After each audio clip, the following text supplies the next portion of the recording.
This channel does not promote any violent, harmful, or illegal activities. All content provided by this channel is meant for an educational purpose only. আর এবার নজর রাখতে হচ্ছে নোদাখালীর দিকে। সেখানে এক মহিলার রহস্যজনক মৃত্যু, অস্বাভাবিক মৃত্যু। জঙ্গল থেকে উদ্ধার হয় ওই মহিলার অর্ধনগ্ন দেহ।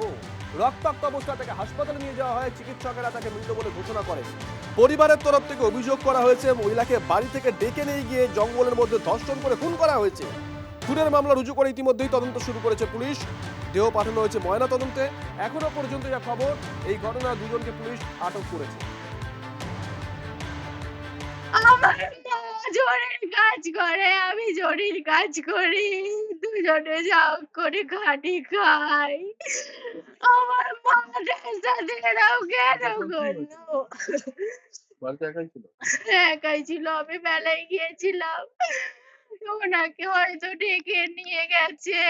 ওই যে বাড়ি কলি, ওনার নাম কলি, আমি যতটুকু জানি ওনাকে সবাই কলি বলে চেনে। আর এই বাড়ির বাচ্চা ছেলেটা আমার মাকে ডেকে নিয়ে গেছে, আমার ভাইকে বাইকে করে ঘুরতে নিয়ে গেছে কালকে সন্ধ্যাবেলা।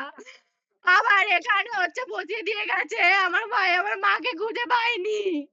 তারপরে সবাইকে বলতে নাকি যে যেরকম নির্মম ঘটনা ঘটিয়েছে, যারা ঘটিয়েছে তারাই নিজেরা গিয়ে দেখিয়েছে যে ওখানে পড়ে আছে, এখানে কি হয়েছে দেখে যাও সবাই। গতকাল দক্ষিণ ২৪ পরগনার নোদাখালী থানার রানিয়া বিদিরা গ্রামে এক মহিলার রক্তাক্ত দেহ উদ্ধার হয় এবং এই মুহূর্তে আমরা সেই ঘটনাস্থলে রয়েছে। আমি একবার প্রথমেই দেখাতে বলবো, এই যে বাঁশবাগান রয়েছে, এই বাঁশবাগানের মধ্যেই কিন্তু ওই মহিলার রক্তাক্ত অর্ধনগ্ন অবস্থায় দেহ একটি জঙ্গলের মধ্যে পড়ে থাকতে দেখতে পায় সাধারণ মানুষ এবং তারপরেই খবর দেওয়া হয় পুলিশকে। পুলিশ ঘটনাস্থলে আসে। ইতিমধ্যেই কল্যাণ কুলে গ্রামে এক ব্যক্তিকে এবং আরেকটি নাবালককে পুলিশ ইতিমধ্যেই অ্যারেস্ট করেছে। দুজনকেই আজকের কোর্টে পাঠানো হয়েছে। যেমনটা পরিবার এবং স্থানীয় মানুষজনের বক্তব্য, এই মহিলাকে ধর্ষণ করে খুন করা হয়েছে এবং মহিলার মেয়ের বক্তব্য, এই ঘটনা কল্যাণকুলে একা ঘটায়নি, তার সঙ্গে আরও কেউ জড়িয়ে থাকতে পারে। এখন যে অংশটা দেখানো হচ্ছে, এই বাঁশবাগানের ভিতরেই কিন্তু একটি গর্ত, সেই গর্তের মধ্যেই ওই মহিলার রক্তাক্ত অর্ধনগ্ন দেহ দেখতে পায়। ইতিমধ্যেই পুলিশের তরফ থেকে তদন্ত শুরু হয়েছে এবং মহিলাকে ধর্ষণ করা হয়েছে কিনা সেটা পোস্টমর্টমের পরেই পুলিশ বলতে পারবে। যদিও ইতিমধ্যে অভিযুক্তদের বিরুদ্ধে খুনের মামলা রুজু হয়েছে। এই ঘটনায় কিন্তু যথেষ্ট পরিমাণে আতঙ্ক ছড়িয়েছে গোটা গ্রামে এবং ইতিমধ্যেই পুলিশ দুজনকে অ্যারেস্ট করেছে এবং তাদেরকে আজকে আলিপুর আদালতে তোলবার পরে নিজেদের কাস্টাডিতে নিতে যায় পুলিশ। তাদেরকে জিজ্ঞাসাবাদের প্রয়োজন রয়েছে। এই ঘটনার মধ্যে শুধুমাত্র এই দুজন ব্যক্তি জড়িত রয়েছে না আর কেউ জড়িত রয়েছে, গোটা ঘটনা খতিয়ে দেখছে নোদাখালী থানার পুলিশ। নোদাখালী থেকে ক্যামেরায় সুজেন্দুর সঙ্গে সৌভিক সরকার, টিভি 9 বাংলা।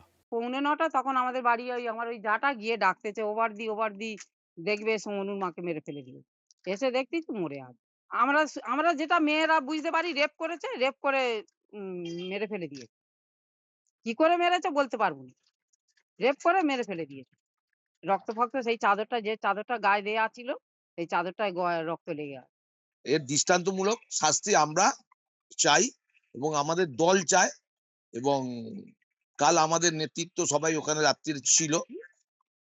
তাই আমি আশা করব আপনাদের কাছে যে আপনারা এই বিজেপি নামক যে সংক্রামক রোগ, এরা চারিদিকে এরাম মানে বাজে কীর্তি করে বেড়াচ্ছে, এলাকাকে অশান্তি করার চেষ্টা করছে। তাই এর দৃষ্টান্তমূলক শাস্তিও এটা দাবি করব। বসিরহাটের যুবক আসাদুল মণ্ডল, তাকে গুলি করে কুপিয়ে খুন করা হয় এবং ব্যবসায়িক লেনদেনের জেরেই এই ঘটনা বলে এখনো পর্যন্ত পুলিশ কিনারা করতে পেরেছে। গতকাল বাড়ি থেকে কাজে তিনি গিয়েছিলেন কলকাতায়, তারপর আজ ভোরে বাড়ি থেকে কিছুটা দূরে রক্তাক্ত দেহ উদ্ধার হয় তার। আর এই খুনের ঘটনায় অভিযুক্ত তারই প্রতিবেশী এক ব্যবসায়ী। ঘটনার পর ওই অভিযুক্তর দোকান, ওই ব্যবসায়ীর এক দোকান আছে, সেই দোকানে ভাঙচুর চালানো হয়, আগুন ধরিয়ে দেয় ক্ষিপ্ত জনতা। ঘটনাস্থলে বসিরহাট থানার পুলিশ গিয়ে পৌঁছবে। ওইটা আমি আমিরির সঙ্গে যাচ্ছি এই বলে গিয়ে ভোরবেলা বউ ফোন করতে, তারপর আমরা আমিরির দোকানের ওখানে গেলাম, গিয়ে একজনের কাছে জিজ্ঞেস করতে, তা বলতে না এখন সাইকেল থুয়ে যায়নি। এইবার আমরাও এসে বাড়ি দাঁড়াচ্ছি আর ভোরবেলা থানা এসে বলতে আসাদুল গাজীর বাড়ি কোনটা, আমরা বলতে এইটা কেন, তাইতে আমিরির বাড়ি কোনটা, তা আমরা বলতে ওই পাড়ায়। কেন কি হয়েছে? আসাদুল হসপিটালে। আমি কেন্দ্র উঠেছি, এমন কেন কি হয়ে? তাই তো হসপিটালে, চলো কেঁদো না, কোনো অসুবিধে নেই। এবার আমিরির ওখান থেকে তুললে গেল, আমরা হসপিটালে গেছি, গেলি এবার আমাকে ঢুকতে দিচ্ছে না। তবে তো তোমরা থানাতেই এসো, আসাদুল গাজীর বাড়ির লোক আমাদের হ্যাঁ, তাই তো এই ডেড বডিটা একটু দেখাই দিতেন, তান্তি না থানার থেকে বললো তো ভালো, ডেড বডি কেন? এইবার বলতে মনে হচ্ছে ওনাকে গুলি করে, বলতে এরা জানে না। আসাদুল মার্ডার হয়েছে, এই এসে শুনলাম যে এই ব্যাপার, ওর কেন্দ্র করে একজনকে তুলেও নিয়ে গিয়েছে আমাদের এলাকার থেকে। সেই পর্যন্ত এখনও থানার থেকে কোনো রিপোর্ট আসেনি। শুনলাম নাকি গোলার ওখান থেকে গুলি করেছে, তারপর মাথায় টাথায় নাকি কুপিয়েছে ধারালো অস্ত্র দিয়ে। এই ছেলেটা একটা ছেলে কাল রাত্রে গুলি করেছে, তারপরে গ্রামবাসী এইসব করছে। এখানে 100 পিস পল্টু ছিল, পল্টু সব ফুট হয়ে গেছে। তারপরে এইসব রাস্তায় আগুন লাগিয়ে এরা বিক্ষোভ দেখাচ্ছে। কার পলিটিক্যাল লুট হয়েছে? আমিরের যে আমির কে? আমির যে ছেলেটা গুলি করেছে শুনলাম ওই দিন আগে। আচ্ছা, আপনারা কি চাইছেন এখন? অন্যায় করেছে, সাজা হোক।